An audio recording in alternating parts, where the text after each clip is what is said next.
નમસ્કાર, આપ જોઈ રહ્યા છો ગુજરાતની number 1 news channel news 18 Gujarati. આપની સાથે હું પૃથા। સમાચારમાં સૌપ્રથમ વાત કરીએ ઠંડીની, તો રાજ્યવાસીઓ ફરી ધ્રુજવા તૈયાર રહેજો। રાજ્યમાં 2 થી 3 ડિગ્રી તાપમાન ઘટશે।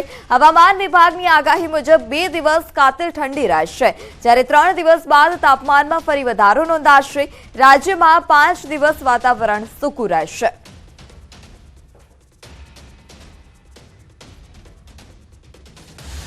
आने वाले 5 दिनों के लिए जो फोरकास्ट दिया गया है पूरे गुजरात स्टेट के लिए, वो ड्राई वेदर प्रिवेल करेगा। और जो मिनिमम टेम्परेचर की बात करेंगे तो जो मिनिमम टेम्परेचर दिया गया है आने वाले 3 दिनों के लिए 2 से 3 डिग्री का टेम्परेचर फॉल रहेगा। और बात करेंगे विंड डायरेक्शन की, तो पूरे गुजरात स्टेट पे जो विंड की डायरेक्शन होगी वो westerly to north westerly wind prevail करेगी। तो 2 से 3 डिग्री सेल्सियस का ही फॉल होगा। जो टेम्परेचर का फॉल है वो मतलब जो स्टार्ट होगा वो कल से स्टार्ट हो जाएगा और आने वाले 3 दिन तक टेम्परेचर में गिरावट रहेगी। उसके बाद 3 दिन के बाद फिर मिनिमम टेम्परेचर का जो ट्रेंड होगा वो ग्रेजुअल राइज का ट्रेंड होगा। ગુજરાતમાં 2 દિવસ રાત્રિના સમયે કાતિલ ઠંડીના ચમકારાની આગાહી છે, તો બીજી તરફ ઉત્તરીય પર્વતીય વિસ્તારોમાં હિમવર્ષા પણ થઈ રહી છે। જમ્મુ કાશ્મીરના કુલગામમાં પહાડી વિસ્તારમાં હિમવર્ષા થઈ, જેની સામે બરફ હટાવવાની કામગીરી પણ હાથ ધરાઈ રહી છે। સ્થાનિક પ્રશાસનની ટીમે અંતરિયાળ જે વિસ્તારો હતા તે તમામ વિસ્તારોમાં જે પ્રવાસ કરી રહ્યા છે તે તમામ લોકોની સ્થિતિની પણ સમીક્ષા કરી હતી।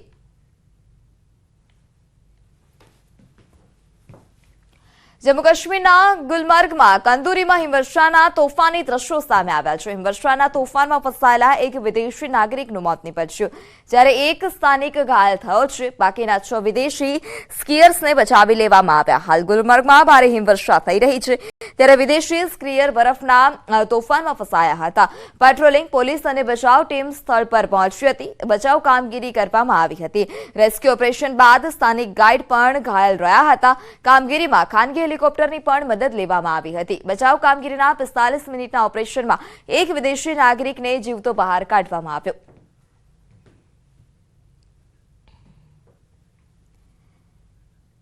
તો બદ્રીનાથ ધામમાં પણ જોરદાર બરફ વરસાદ થઈ રહ્યો છે। બદ્રીનાથ ધામ આસપાસ 4 થી 5 ફૂટ સુધીના બરફના થર જામેલા જોવા મળ્યા હતા, જેનાથી માસ્ટર પ્લાન કાર્ય પણ પ્રભાવિત થયો છે। આ તરફ પ્રશાસનનું કહેવું છે કે રોડ માર્ગ ખુલતા બદ્રીનાથ ધામમાં માસ્ટર પ્લાન કાર્ય શરૂ કરવામાં આવશે, જેનાથી બદ્રીનાથ ધામના કપાટ ખુલવા સુધીમાં આ કાર્ય પૂર્ણ કરવામાં આવશે।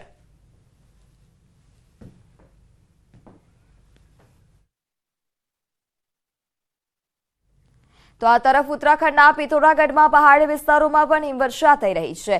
વ્યાસદારામાં તે ઉપરાંત મિલન ઘાટીમાં અંદાજે 2 ફૂટ સુધીના બરફના થર જામેલા જોવા મળ્યા હતા। હિમવર્ષાને કારણે ચાઇના બોર્ડર પાસેનો લિપુલેખ રોડ પણ બંધ કરવામાં આવ્યો। આ સાથે જ બોર્ડર વિસ્તારમાં પણ જનજીવનને ભારે અસર પહોંચી છે।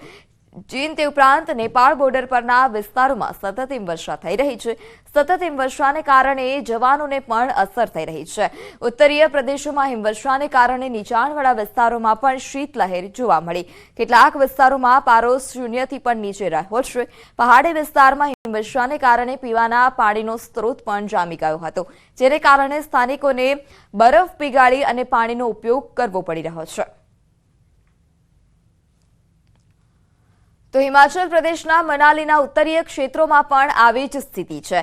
સતત હિમવર્ષાને કારણે પ્રવાસીઓ માટે મોસમ આકર્ષણનું કેન્દ્ર બની, પરંતુ સમસ્યા પણ વધી રહી છે। ઘાટીમાં સતત હિમસ્ખલનની સંભાવના બની રહી છે, જેને કારણે જિલ્લા પ્રશાસને પણ એલર્ટ જાહેર કર્યું। ખાસ કરીને કુલ્લુમાં ઉત્તરીય ક્ષેત્રમાં સતત 3 દિવસથી હિમવર્ષા થઈ રહી છે, જ્યારે ઘાટીમાં હાલ હિમવર્ષા રોકાઈ છે, પરંતુ વાતાવરણ સાફ થયું છે, જેમાં રક્ષા ભૂસૂચના વિજ્ઞાન સંશોધને હિમાચલ પ્રદેશના 5 જિલ્લામાં હિમસ્ખલનની ચેતવણી આપી છે, જેમાં કુલ્લુ, ચંબા, કિન્નૌર, શિમલા અને લાહૌલ સ્પીતિ જિલ્લામાં 2700 મીટરની ઊંચાઈવાળા વિસ્તારોનો સમાવેશ થાય છે। જિલ્લા પ્રશાસને આ અંગે એડવાઇઝરી પણ જાહેર કરી છે અને લોકોને વિનંતી કરી છે કે ઊંચાઈવાળા વિસ્તારો તરફ પ્રવાસ ન કરવો। આ સાથે જ મનાલીના સોંગલ નાલાથી અટલ ટનલના મધ્યમાં 2 સ્થળોએ હિમસ્ખલનની શક્યતા દર્શાવાઈ રહી છે, જેને કારણે તંત્રએ સોલંગ નાલાથી વાહનો પર અવરજવર રોકી છે। આગળ નજર કરીએ અન્ય સમાચારો પર તો મહાશિવરાત્રીને લઈ જૂનાગઢમાં પણ તૈયારીઓ તેજ કરવામાં આવી છે। શિવરાત્રીના મેળાને લઈ કલેક્ટરની અધ્યક્ષતામાં બેઠક મળશે।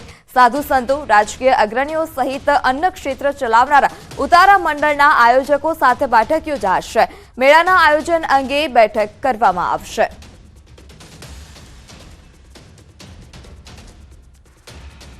આણંદની સમરસ હોસ્ટેલમાં વિદ્યાર્થીઓનો હોબાળો જોવા મળ્યો। હોસ્ટેલમાં વિદ્યાર્થીનીઓ સાથે ગેરવર્તણૂકનો આક્ષેપ છે। વિદ્યાર્થીનીઓ પર ગંભીર આરોપ લગાવતા હોવાનો પણ દાવો કરવામાં આવ્યો છે। અનેક ફરિયાદો બાદ નિકાલ ન આવતા આંદોલન કરવામાં આવ્યું। એબીવીપીએ હોસ્ટેલની બહાર નારા પણ લગાવ્યા હતા। વિદ્યાર્થીનીઓના આંદોલનથી પોલીસ ઘટના સ્થળ પર પહોંચ્યું હતું। નાયબ નિયામક HR પણ હોસ્ટેલ પહોંચ્યા। અમે મેડમ પાસે એક દિવસની રજા લેવા જાય, અમારે કોલેજમાં ફંક્શન હોય તો રજા તો આપતા જ નથી, અને લેવા જાય તો એમ કહે છે કે અમને ખબર છે કે બધી છોકરીઓ શનિ રવિ રજા લઈને હોટલોમાં રહેવા જાય છે। શનિ રવિ વિદ્યાનગર ને આણંદની હોટલો ફૂલ હોય છે, એવો અમારા ઉપર આક્ષેપ નાખવામાં આવે છે। મારું માંગ એ છે કે અમારા જે વિભુ મેડમ છે, એ અમારા રેક્ટર મેડમ, એમનું બદલી થવું જોઈએ। એનું બદલી એવી રીતનું થવું જોઈએ કે આખા આણંદમાં એમને કોઈ હોસ્ટેલની જવાબદારી તો ના મળવું જોઈએ। અને કેમ કે એ એમના ફરજ પ્રત્યે બેદરકાર છે, બહુ જ બેદરકાર છે। એમાં એક બી એવું પ્રોબ્લેમ નથી કે જેનું સોલ્યુશન ઓન ધ સ્પોટ કર્યા હોય એમને। છેલ્લા 1 ફેબ્રુઆરીના રોજ વિદ્યાર્થી પરિષદ દ્વારા અહીંયા આવેદનપત્ર આપવામાં આવ્યું હતું, જેની અંદર અમારી માંગો હતી કે અહીંયા CCTV કેમેરા નખાવવામાં આવે, સ્ટ્રીટ લાઇટ લગાવવામાં આવે, ભોજનની વ્યવસ્થાની થોડોક અગવડતા હતી। એ સિવાય બહેનોના ચરિત્ર ઉપર પણ સવાલ ઉઠાવવામાં આવે છે। ડૉક્ટરની વ્યવસ્થા બાબતે પ્રોબ્લેમ હતા, આર્થિક અહીંયા સ્વચ્છતા બાબતે પણ પ્રોબ્લેમ રહેતા હોય છે। તો આ બાબતને લઈને અહીંયા અમે આવેદનપત્ર આપવામાં આવ્યું હતું, એ છતાંય હજુ સુધી સોલ્વ નહોતું થયું, ત્યારે આજે વિદ્યાર્થી પરિષદને આંદોલન કરવું પડ્યું। ભડકાઉ ભાષણ કેસમાં મૌલાનાને વડોદરા જેલ લાવવામાં આવ્યો। મૌલાના સલમાન અઝહરીને વડોદરા જેલમાં લવાયો છે। ભડકાઉ ભાષણ કેસમાં સલમાનને પાસાની સજા, વડોદરા સેન્ટ્રલ જેલમાં પાસાની સજા કાપશે મવલી। ચુસ્ત પોલીસ બંદોબસ્ત વચ્ચે મુફ્તીને જેલમાં લાવવામાં આવ્યો। વડોદરા સેન્ટ્રલ જેલ ખાતે મુફ્તીના સમર્થકો પણ પહોંચ્યા હતા। જૂનાગઢના દિવાન ચોકમાં આવેલા ભંગારના ગોડાઉનમાં આગ લાગી હતી। ભંગારના બજારમાં આગની ઘટના સામે આવી। ભંગારના બજારમાં આવેલી બેરિંગની દુકાનમાં અચાનક જ આગ ભભૂકી ઉઠી હતી। 1 કલાકની ભારે જહેમત બાદ આગ પર કાબુ મેળવવામાં આવ્યો। આગ લાગવા પાછળનું કારણ હજુ પણ અકબંધ છે। લાખો રૂપિયાના નુકસાનીની ભીતિ છે।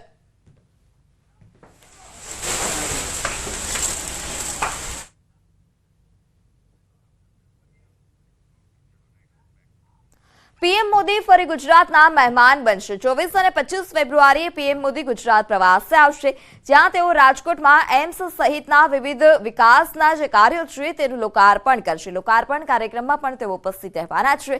રાજકોટ એમ્સમાં પીએમ મોદીની મુલાકાતને લઈ તૈયારીઓ હાલ પૂરજોશમાં ચાલી રહી છે। ત્યારે પીએમ મોદી 24 ફેબ્રુઆરીએ જામનગરમાં રાત્રિ રોકાણ કરશે। એરપોર્ટથી લઈ સર્કિટ હાઉસ સુધી પીએમ મોદી રોડ શો પણ કરી શકે છે। ત્યારે 25 ફેબ્રુઆરીએ પીએમ મોદી બેટ દ્વારકા અને ઓખાને જોડતા સિગ્નેચર બ્રિજનું લોકાર્પણ કરશે અને ગુજરાતની જનતાને ભેટ આપશે। દરિયા પર આધુનિક ટેકનોલોજીની મદદથી આ બ્રિજનું નિર્માણ કરવામાં આવ્યું છે। આ બે દ્રશ્યો જોઈ શકાય છે રાજકોટ અને દ્વારકાના, કે જ્યાં રાજકોટમાં એમ્સ હોસ્પિટલનું નિર્માણ થઈ ચૂક્યું છે। એમ્સના લોકાર્પણ પ્રસંગે તેઓ હાજરી આપશે। તો બીજી તરફ દ્વારકા, કે જ્યાં સિગ્નેચર બ્રિજ અતિ આધુનિક જે સુવિધાઓ છે તે અતિ આધુનિક સુવિધાઓ સાથે બનીને તૈયાર થઈ ચૂક્યો છે। આ બ્રિજનું પણ પીએમના હસ્તે ઉદ્ઘાટન કરવામાં આવશે।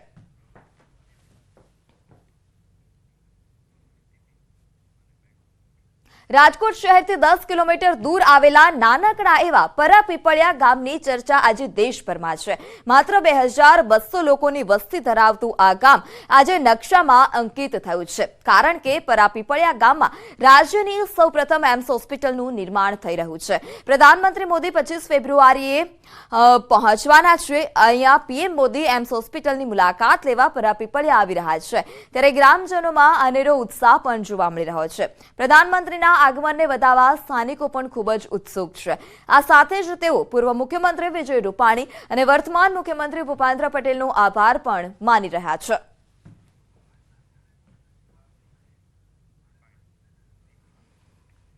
અમારા ગામમાં રોડ રસ્તા બહુ સારા થયા છે। ગામ બહુ એકદમ અધ્યાર સધર થઈ ગયું છે।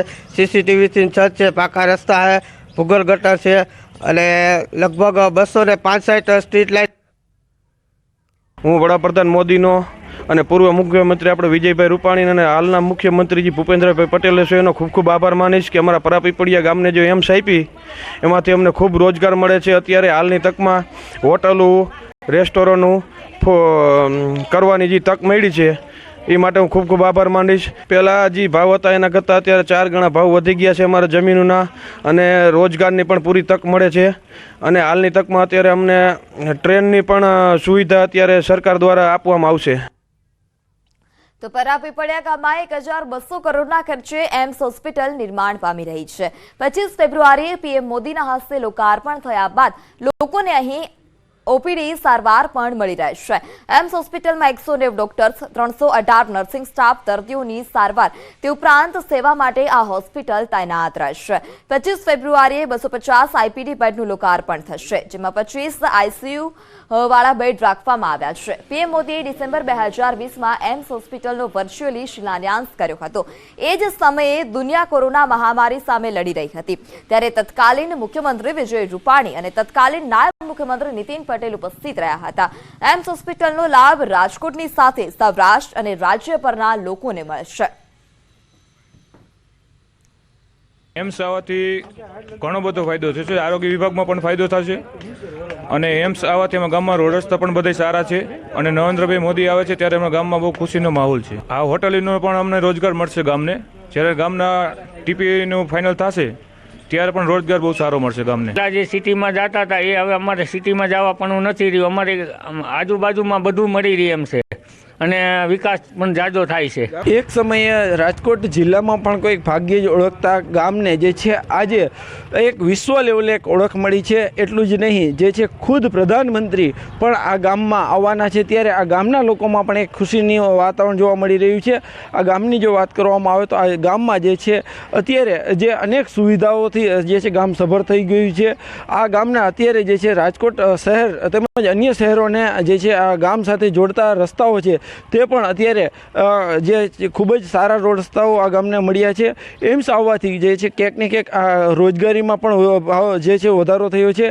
એટલું જ નહીં, આ ગામની જે જમીન છે એક સમયે જે તેમના ઓછા ભાવ આવતા હતા, પરંતુ જ્યારથી એમ્સ બની છે, જ્યારથી એમ્સનું જે છે લોકાર્પણ થવાની વાત થઈ રહી છે, ત્યારથી ક્યાંક ને ક્યાંક અહીંયા જમીનના ભાવ પણ વધ્યા છે। કહી શકાય કે એક સમયે જે છે આ ગામના લોકો પોતાના ઉજ્જવળ ભવિષ્ય માટે શહેર તરફ જતા હતા, પરંતુ જાણે શહેર આ ગામમાં આવ્યું હોય તેવી સ્થિતિ અત્યારે જોવા મળી રહી છે। ગામના લોકોમાં પણ ક્યાંક ખુશીનું વાતાવરણ જોવા મળી રહ્યું છે।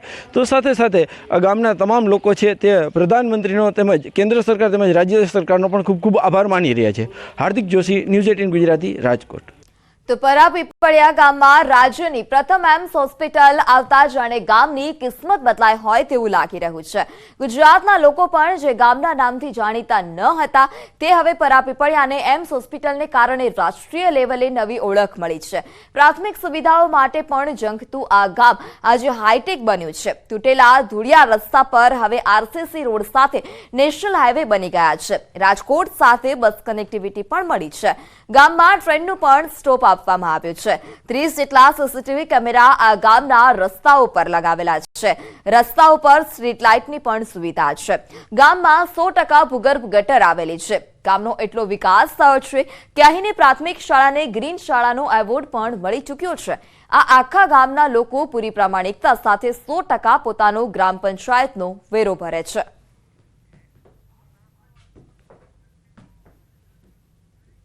ગુજરાતનું એકમાત્ર એવું પરાપીપળિયા ગામ છે કે જ્યાં ગુજરાતની એકમાત્ર એમ્સ હોસ્પિટલ છે તે બની છે।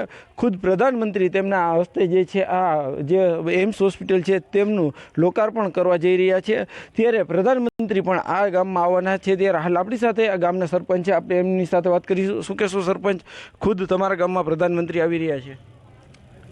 અમે તો પહેલાં એક પ્રધાનમંત્રીનો એક જેટલો આભાર માને એટલો ઓછો, કે જે કરીએ ને એમ્સ એક આવડું મોટું એક અમને આપ્યું છે, તો એનો અમે ખૂબ એક આભાર માની અને જે વસ્તુ આજે આપણે જે અમદાવાદ, બોમ્બે, જ્યાં કંઈ આપણે ગામના સૌરાષ્ટ્ર કચ્છને જવું હતું ત્યાં બધાને હવે પૂરેપૂરી અહીંયા આપણે સુવિધા સારવાર મળશે તો જે કરી અને એક અમારું પરાપીપળી ગામ ખરેખર એક કિસ્મતવાળું અને એક ભાગ્યશાળી કહેવાય કે એક વડાપ્રધાને અને આપણે પૂર્વ મુખ્યમંત્રી વિજયભાઈ જો અહીંયા એમ સાહેબી તો દોનોનો અમે એને ખૂબ ખૂબ અમારા ગામ વતી હું એનો આભાર માનું છું. એટલું જ નહીં, આ જે છે એમ્સ હોસ્પિટલ બનવાના કારણે જે છે ગામનો વિકાસ થશે, ગામને જે છે એ દેશભરમાં એક નવી ઓળખ પણ મળશે. હાર્દિક જોશી, ન્યૂઝ 18 ગુજરાતી, રાજકોટ. 25 ફેબ્રુઆરીએ પીએમ મોદીના હસ્તે સુરેન્દ્રનગર રાજકોટ વચ્ચે રેલવે ડબલ લાઇનનું લોકાર્પણ કરાશે. રાજકોટ અને સુરેન્દ્રનગર વચ્ચે અનેક લોકો નોકરી અને શિક્ષણ અર્થે અપડાઉન કરતા હોય છે. માત્ર એક ટ્રેક અને અનેક ટ્રેનોના ક્રોસિંગ હોવાને કારણે માત્ર 116 કિલોમીટરનું અંતર કાપવામાં 2 થી 2.5 કલાકનો સમય થતો હતો. ડબલ ટ્રેક શરૂ કરાયા બાદ આ સમયમાં ઘટાડો થતા મુસાફરોને પણ સરળતા થશે. છેલ્લા 4 વર્ષથી અહીં ચાલતી ટ્રેક નિર્માણની કામગીરી માટે સરકાર તરફથી 1,315 કરોડની ગ્રાન્ટ ફાળવવામાં આવી હતી. આ લોકાર્પણ બાદ પ્રવાસીઓને પણ સારી સુવિધા મળશે. તે ઉપરાંત અનેક ટ્રેનોના ક્રોસિંગને કારણે લાંબા સમય ઊભી રહેતી ટ્રેનોની સંખ્યામાં પણ ઘટાડો થશે અને ટ્રેનોની સંખ્યા ઘટવાથી ડીઝલના ખર્ચમાં પણ ઘટાડો થશે અને જેને રાજ્યને સીધો લાભ થશે. અને જે 7:30 નો મેલ 9 થી 9:30 ના ટાઈમે પહોંચતો હતો, જે બહુ મુશ્કેલીજનક હતું. ડબલ ટ્રેક થતા હવે જે 7:35 અહીંથી મેલ ઉપડે છે સુરેન્દ્રનગરથી, તે 8:05 પહોંચી જાય છે થાનગઢ. એટલે ઘણી વાર તો બિફોર ટાઈમ મેલ પહોંચે છે. ટ્રેન મોડી આવતી, મોડું થતું, આવવા જવામાં પરેશાની થતી, ક્રોસિંગ એટલા બધા આવતા. સરકારના મદદથી આ ડબલ ટ્રેક થયા છે તો પબ્લિકને એટલી બધી સુવિધા થઈ છે, એટલો બધો ફાયદો થયો છે કે જનરલ 2-2.5 કલાક થતી, જે હવે પોણી કલાક જેવો, અડધી-પોણી કલાક જેવો સમય વહેલો થઈ ગયો છે. તો પીએમ મોદીના આગમન પહેલા દ્વારકા રંગબેરંગી રોશનીથી ઝગમગી ઉઠ્યું છે. ગોમતી ઘાટ પર જોવા મળ્યા અદ્ભુત વોટર શોના દ્રશ્યો. એટલું જ નહીં, ગોમતી ઘાટ કિનારે રંગબેરંગી લાઇટિંગ્સથી શણગાર પણ કરવામાં આવ્યો છે અને વોટર શો પણ યોજાશે. પીએમ મોદીના આગમનને લઈ દ્વારકામાં આ અદ્ભુત તૈયારીઓ કરવામાં આવી છે. મન મોહી લે તેવો વોટર શો નું આયોજન કરવામાં આવ્યું છે. લાઇટિંગ વોટર શો લોકો નિહાળી શકશે.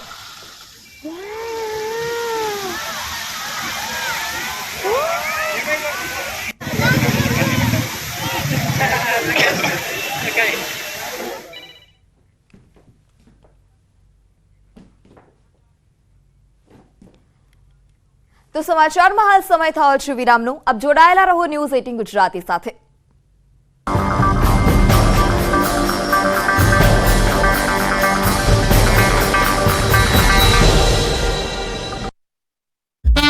માત્ર આ પ્રકારનું છે, પહેલું જે જૂનું હતું એ જ પ્રકારનું છે, સ્વયંભૂ મહાદેવનું.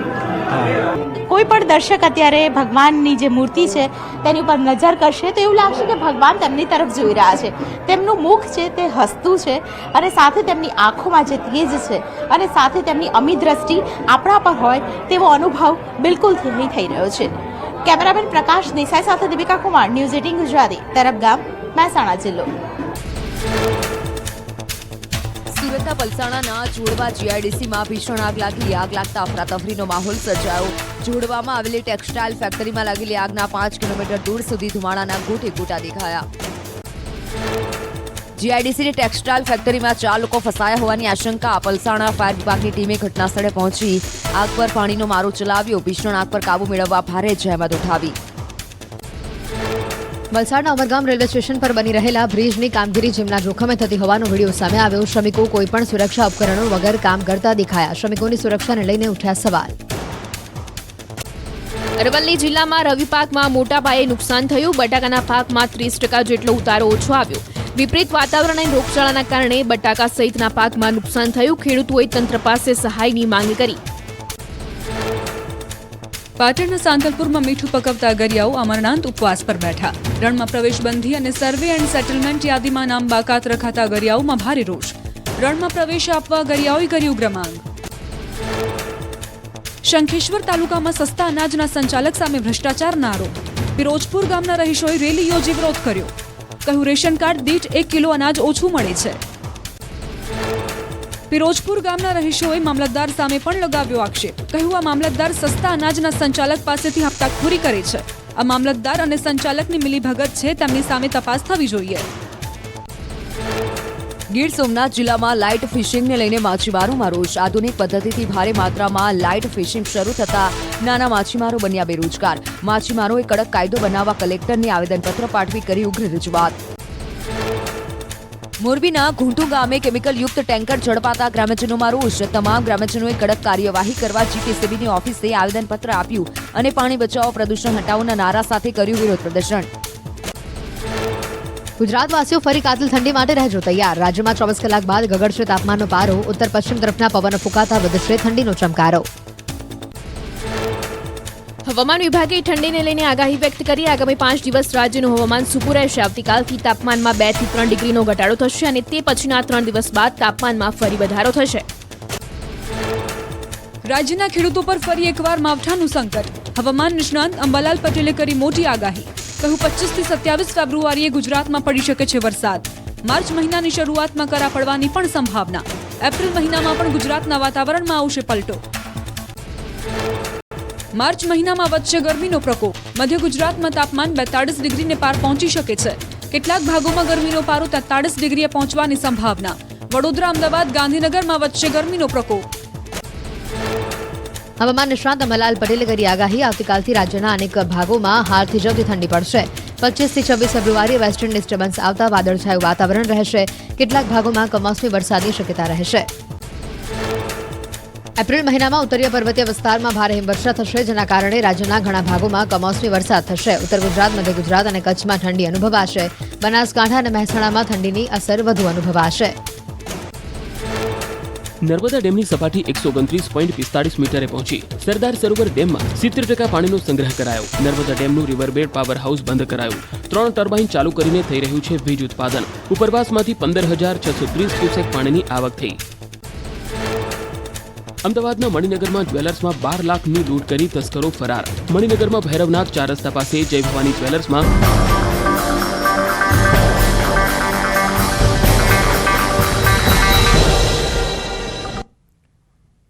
Welcome back. સમાચારમાં આગળ વાત કરવામાં આવે અમદાવાદની, તો અમદાવાદના મણિનગરમાં જ્વેલરી શોરૂમમાંથી 11 લાખની લૂંટની ઘટના સામે આવી છે.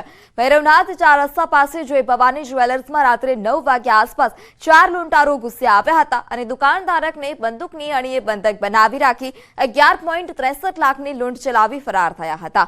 લૂંટારુઓ દુકાનધારક સાથે ઝપાઝપી કરી અને ડિસ્પ્લેમાં મૂકેલા દાગીના સહિતના ઘરેણા લૂંટી ફરાર થયા. લૂંટની સમગ્ર ઘટના સીસીટીવી કેમેરામાં કેદ થઈ છે. લૂંટની ઘટનાની જાણ થતાં જ પોલીસનો કાફલો ઘટના સ્થળ પર પહોંચ્યો હતો. હાલ પોલીસે અલગ અલગ ટીમ બનાવી લૂંટારુઓને ઝડપી પાડવા ચક્રો ગતિમાન કર્યા છે.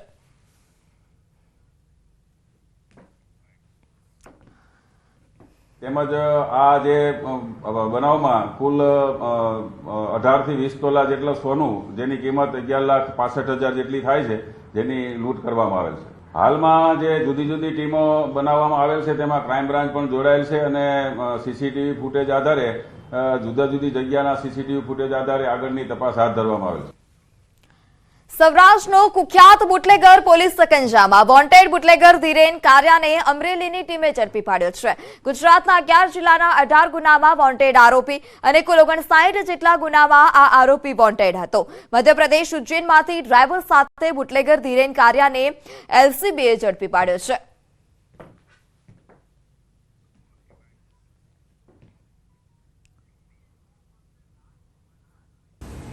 મધ્યપ્રદેશ માં ઉજ્જૈન પાસેથી આ વ્યક્તિને એના ડ્રાઈવર સાથે એલસીબી ટીમે પકડ્યા છે.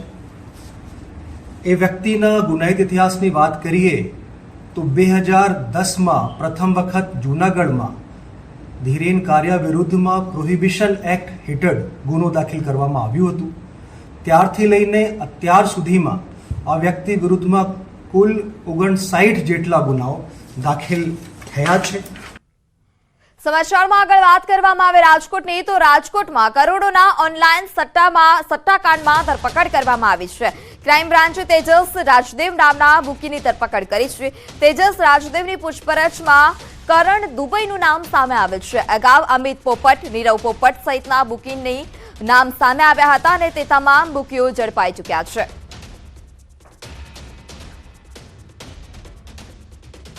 તો સમાચારોમાં અત્યારે બસ આટલું જ. વધુ સમાચાર માટે જોડાયેલા રહો ન્યૂઝ 18 ગુજરાતી સાથે. નમસ્કાર.